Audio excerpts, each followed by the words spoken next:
Pertama adalah pengambilan keputusan. Dalam pengambilan keputusan dapat diartikan sebagai aktivitas pemilihan alternatif terbaik yang dilakukan secara sistematis dan penuh hati-hati dalam proses pemecahan suatu permasalahan.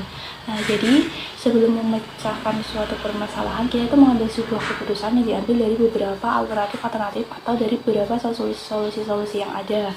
Nah, kita tuh ambil yang terbaik. Nah, biasanya itu dalam suatu perusahaan pasti akan menggunakan teknik pengambilan keputusan yang terbaik, cepat, dan tepat. Nah, makanya di sini tuh seorang manajer perannya itu sangat penting dalam mengambil suatu keputusan. Nah, makanya seorang manajer itu dibutuhkan sebuah keterampilan analisis yang baik dan juga pengalaman yang relevan. Gunanya itu biar dalam mengambil suatu keputusan bisa sesuai dengan apa yang masalah yang terjadi dan juga bisa mengambil keputusan dengan cepat dan tepat. Nah, makanya dalam proses pengambilan keputusan itu harus dilakukan juga secara sistematis juga. Kali ini meliputi seperti kita itu harus mengumpulkan data-datanya dulu, data-data yang ada sesuai dengan fakta-fakta yang ada. Setelah kita ambil fakta-fakta yang ada, kita itu analisis terhadap alternatif yang terbaik itu. Nanti itu dari alternatif tersebut kita itu analisis, ambil salah satu alternatif yang terbaik. Nah, kita gunakan sebagai salah satu cara untuk mengambil keputusan dari alternatif tersebut. Nah, di sini itu ada langkah-langkah dalam pengambilan keputusan menurut Elbing, yaitu ada 5 ya. Yang pertama itu kita itu identifikasi dan diagnosis masalah yang terjadi. Jadi kita itu sebelum memutuskan suatu keputusan, kita itu harus identifikasi dulu apa sih sebenarnya sedang terjadi. Nah, setelah kita identifikasi, yang kedua itu kita mengumpulkan mengumpulkan dan menganalisis data dan fakta yang relevan. Nah, setelah kita identifikasi, kita itu cari data-data yang ada dan juga fakta-fakta yang relevan. Gunanya apa sih dalam membantu kita itu dalam sebelum memutuskan permasalahan, kita itu jadi bisa memutuskan yang terbaik gitu loh. Nah, yang ketiga itu mengembangkan dan mengevaluasi alternatif penyelesaian masalah. Jadi kita sebelum memutuskan permasalahan, kita tuh kembangkan dulu, evaluasi dulu alternatif yang ada, kita tamu dulu dari beberapa alternatif yang ada untuk menyelesaikan suatu masalah tersebut. Nah, setelah itu kita ke tahap yang keempat, memilih salah satu alternatif penyelesaiannya yang paling terbaik. Nah, dari beberapa alternatif tadi yang sudah kita tampung, kita tuh ambil salah satu yang terbaik. Gunanya itu ya untuk memutuskan masalah tersebut biar masalah itu bisa terselesaikan. Nah, yang terakhir itu kita mengimplementasikan keputusan dan evaluasi terhadap hasil-hasil. Setelah kita ambil salah satu alternatif yang terbaik itu, kita tuh implementasikan di dalam keputusan tersebut. Kita mulai ambil keputusan tersebut dan evaluasi hasilnya nanti setelah kita ambil keputusan tersebut, apa sih efek yang akan terjadi, kita harus tahu, harus mengevaluasi biar buat ke depannya itu kita bisa menghasilkan keputusan yang jauh lebih baik lagi. Metode ilmiah. Metode ilmiah adalah suatu prosedur yang biasa dilakukan untuk mendapatkan suatu pengetahuan, ilmu atau kesimpulan tertentu. Metode ilmiah juga dapat dikatakan sebagai suatu ekspresi mengenai cara bekerja pikiran yang dapat memberikan pengetahuan yang bersifat sesuai dengan karakteristik ilmiah yang rasional dan teruji. Metode ini dibagi menjadi 3, yaitu survei, observasi, dan eksperimen. Survei adalah suatu teknik di mana informasi diambil dan dikumpulkan berdasarkan sejumlah sampel dari suatu populasi. Metode survei biasanya dilakukan menggunakan kuesioner atau wawancara melalui pertanyaan-pertanyaan. Pertanyaan tersebut bisa berupa lisan maupun tertulis. Metode survei antara lain personal interview, telepon interview, internet interview, dan focus group. Personal interview adalah wawancara yang dilakukan langsung dengan narasumber, sedangkan telepon interview menggunakan telepon. Internet interview adalah metode survei yang dilakukan dengan cara membagikan pertanyaan kepada responden melalui suatu link internet tertentu, misalnya Google Form dan lain-lain. Yang terakhir adalah focus group, merupakan suatu diskusi yang berfokus untuk membahas suatu masalah tertentu. Yang kedua ada observasi. Metode ini merupakan teknik pengumpulan informasi yang dilakukan dengan proses pengamatan secara sistematis dari berbagai aktivitas manusia dan pengaturan fisik. Observasi juga dapat diartikan sebagai suatu aktivitas pencatatan atas gejala yang dibantu dengan beberapa instrumen, serta merekam guna mencapai beberapa tujuan ilmiah tertentu. Metode observasi dapat dilakukan melalui beberapa langkah, yaitu sebagai berikut. Yang pertama, pemilihan atau selection. Pengamatan ilmiah dilakukan dengan difokuskan pada pilihan tertentu. Yang kedua, pengubahan atau provocation. Pengamatan atau observasi dilakukan secara aktif di mana peneliti diperbolehkan untuk mengubah suatu perilaku atau suasana tanpa mengurangi kealamiahan yang ada. 3. Pencatatan atau recording. Pengamatan dilakukan dengan merekam berbagai kejadian menggunakan catatan lapangan atau metode lainnya. Yang keempat, pengkodean. Pengamatan dilakukan dengan menyederhanakan catatan yang ada melalui metode reduksi data. Yang ketiga, ada eksperimen. Metode eksperimen merupakan suatu metode yang digunakan untuk dapat mengetahui akibat atau respon yang ditimbulkan oleh suatu perlakuan dari peneliti yang dilakukan secara sengaja. Metode eksperimen dilakukan untuk mencari bagaimana pengaruh yang dihasilkan atas perlakuan yang diberikan oleh peneliti kepada objek penelitian pada suatu kondisi yang tak terkendalikan. Tujuannya untuk melihat perbandingan pengaruh antara perlakuan tertentu terhadap gejala pada suatu kelompok dengan kelompok lain yang diberi perlakuan berbeda. Caranya dengan mengaplikasikan beberapa perlakuan kepada objek penelitian untuk kemudian diobservasikan efek atau dampaknya terhadap objek penelitian tersebut. Kemudian ada peran riset. Riset sangat bermanfaat bagi perusahaan karena dengan adanya riset yang efektif, perusahaan tersebut dapat memperoleh informasi yang nantinya informasi tersebut akan digunakan untuk memprediksi situasi dan risiko apa yang akan terjadi di masa yang akan datang maupun pada saat mengambil keputusan.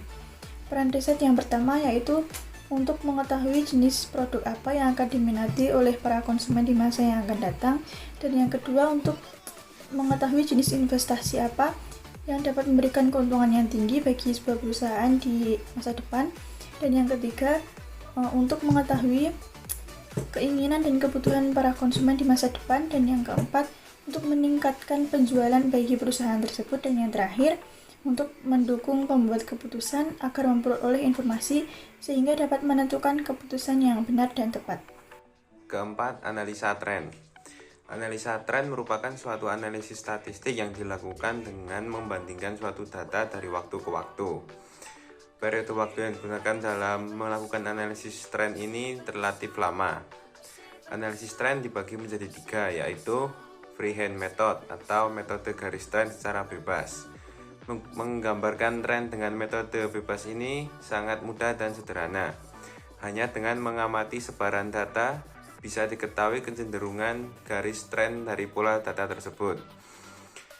Kelemahan metode ini adalah bersifat subjektif, artinya data yang sama kecenderungan garis bisa berbeda jika digambarkan oleh orang yang berbeda. Sehingga metode ini kurang cocok untuk pengambilan keputusan manajemen perusahaan. Metode ini hanya digunakan untuk mengetahui ke arah mana tren atau pertumbuhan suatu variabel. Yang kedua, semi-average method atau metode tren setengah rata-rata. Merupakan metode rata-rata semi di mana dilakukan dengan mengelompokkan data menjadi 2 dan dengan masing-masing kelompok untuk dicari rata-rata kelompoknya. Metode ini dilakukan untuk menghapuskan kesubjektivitasannya.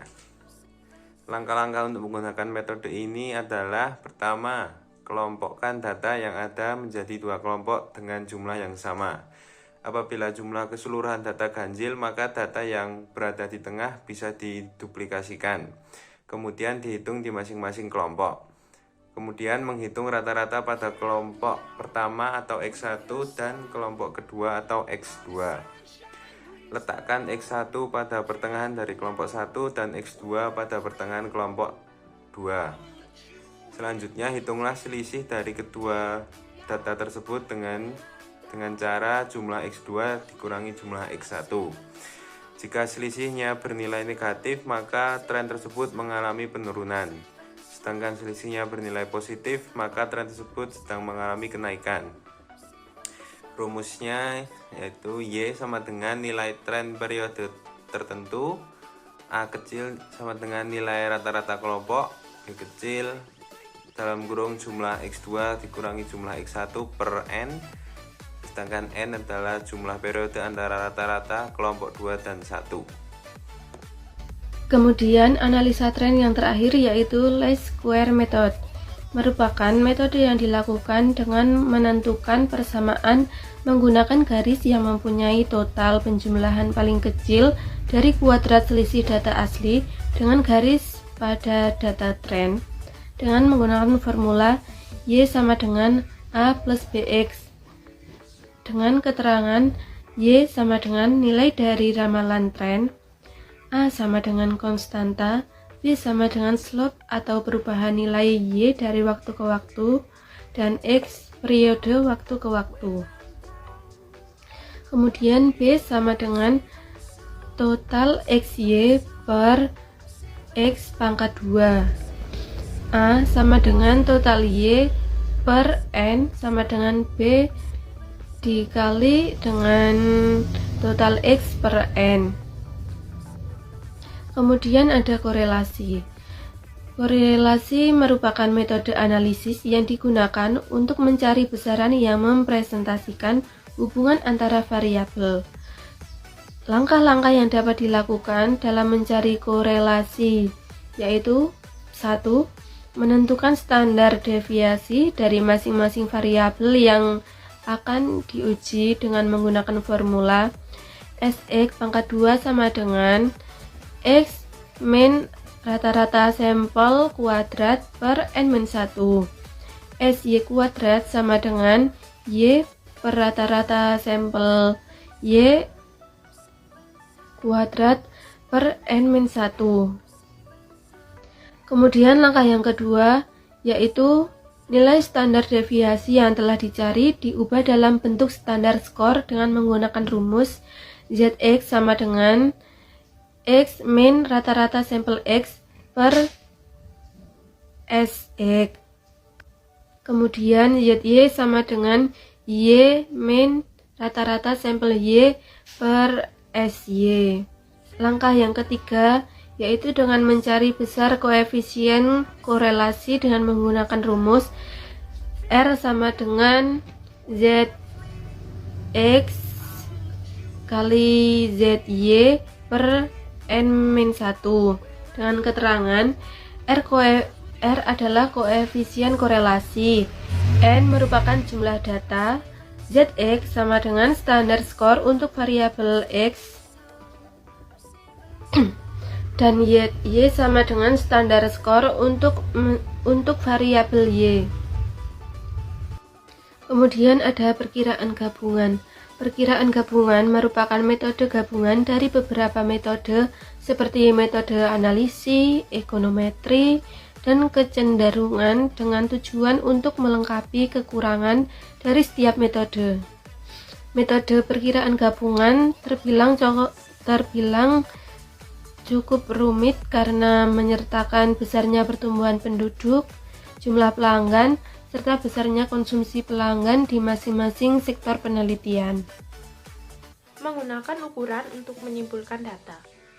Skala pengukuran atas suatu data dapat digunakan oleh pembuat keputusan untuk mendeskripsikan suatu variabel atau data. Dalam ilmu statistika, digunakan terminologi skala nominal dan skala ordinal untuk mendeskripsikan suatu nilai dari variabel kualitatif. Sedangkan untuk mendeskripsikan nilai dari variabel kuantitatif digunakan terminologi skala interval dan skala rasio. Statistika deskriptif merupakan suatu metode statistik yang dapat digunakan untuk mengelola, merangkum, dan mempresentasikan data secara informatif. Selain itu, statistika deskriptif juga dapat digunakan untuk mendapatkan sebuah gambaran mengenai karakteristik data yang diperoleh pada saat pengumpulan data. Menurut Ghazali, statistika deskriptif bertujuan untuk memberikan deskripsi atas suatu data yang dapat dilihat dari nilai standar deviasi, nilai rata-rata, nilai minimum, dan nilai maksimumnya. Dengan menggunakan pengukuran atas suatu data akan memudahkan pemangku kepentingan untuk mengetahui representasi informasi dari suatu data yang diperoleh. Selanjutnya yaitu menyajikan data. Menyajikan data merupakan salah satu cara yang dapat digunakan untuk mengorganisasikan, meringkas, dan juga mengatur data dengan tujuan agar lebih mudah dimengerti oleh pihak yang membutuhkannya atau memiliki kepentingan dengan data tersebut. Hal ini dikarenakan pihak yang berkepentingan mendapatkan informasi yang lebih mudah dan banyak dibandingkan dengan melihat data dengan tampilan yang masih mentah gitu. Data sendiri dapat disajikan dalam bentuk tabel maupun dalam bentuk grafik. Disajikan dalam bentuk tabel yaitu kumpulan data yang tersusun sesuai dengan karakteristik tertentu dengan tujuan memudahkan pengguna data dalam melakukan analisis yang lebih lanjut. Dalam menyajikan data menggunakan tabel itu terdiri dari 3 macam, yaitu tabel satu arah yang berarti hanya berisi satu karakteristik saja, atau tabel 2 arah yang berisi 2 karakteristik, atau tabel 3 arah yang berisi 3 karakteristik.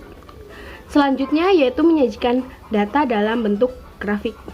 Penyajian data dengan menggunakan grafik biasanya terdiri dari 2 garis horizontal dan juga vertikal, atau umum dikenal dengan garis X dan juga Y. Namun ada juga grafik yang berupa grafis lingkaran gitu. Macam-macam grafis yaitu grafis garis yang tersusun dari 2 macam, yaitu single line card atau terdiri dari 1 garis, dan juga multiple card yang terdiri dari beberapa garis. Garis grafik batang adalah grafik yang memperlihatkan perbandingan suatu faktor atau kegiatan berdasarkan nilai karakteristik suatu dengan yang lain dan secara keseluruhan. Selanjutnya yaitu grafik lingkaran, yaitu suatu grafik yang mempresentasikan perbandingan suatu faktor atau kegiatan berdasarkan karakteristik yang satu dengan yang lain secara keseluruhan. Contohnya adalah banyaknya orang tua dalam memiliki pekerjaan gitu.